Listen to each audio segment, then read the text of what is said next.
వినాయక చవితి పండుగ సందర్భంగా అమరావతి రోడ్లో నగరాల ప్రాంతంలో గుంటూరు పిఎస్ఆర్ యూత్ ఆధ్వర్యంలో 19 అడుగుల వినాయకుడి భారీ విగ్రహాన్ని ఏర్పాటు చేశారు. సందర్భంగా పిఎస్ఆర్ యూత్ మాట్లాడుతూ 5 రోజులు నిర్వహించే పండుగ మహోత్సవంలో ప్రతిరోజు కల్చరల్ యాక్టివిటీస్ని ఏర్పాటు చేశామన్నారు. నగరాల పరిసర ప్రాంతంలోని భక్తులు పెద్ద ఎత్తున పాల్గొని ఈ కల్చరల్ ప్రోగ్రామ్స్ను తిలకించి పూజలు అభిషేకాలు జరుపుకొని ఈ మహోత్సవాన్ని విజయవంతం చేయాలని కోరారు.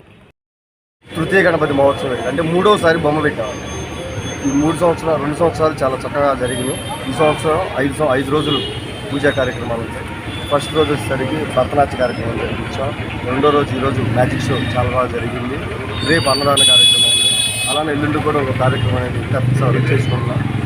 నెక్స్ట్ 5వ రోజు నిమజ్జన కార్యక్రమం కూడా ఘనంగా ఉంది. పెద్ద పెద్ద రాజకీయ నాయకులు అందరినీ పిలుచుకున్నాం. చేస్తున్నాం. టౌన్లో మనం 19 అడుగుల విగ్రహం పెట్టాము. లాస్ట్ టైం వచ్చేసరికి 12 అడుగులు. అన్నప్రసాదాలు 5 రోజులు. రేపు అన్నదాన కార్యక్రమం 4000 మందికి అన్నదాన కార్యక్రమం పెట్టింది. అవసరమైతే ఒక 1000-2000 మందికి కూడా పెట్టుకున్నాం, అంటే సమకూర్చుకుని పెట్టుకున్నాము. ఎటువంటి ఇబ్బంది కానీ ప్రసాదం విషయంలో కానీ ఏ ఒక్క భక్తుడు వెనక్కి తిరిగి వెళ్ళకూడదని చెప్పి చేస్తున్నాం. ఇలానే మా దేవుడు అనుగ్రహం మా మీద ఉంటే జరుపుకుంటూనే పోతూ ఉంటాము.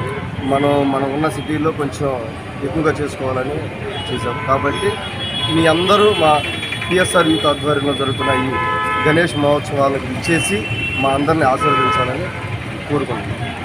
జై బోలో గణేష్ మహారాజ్కి.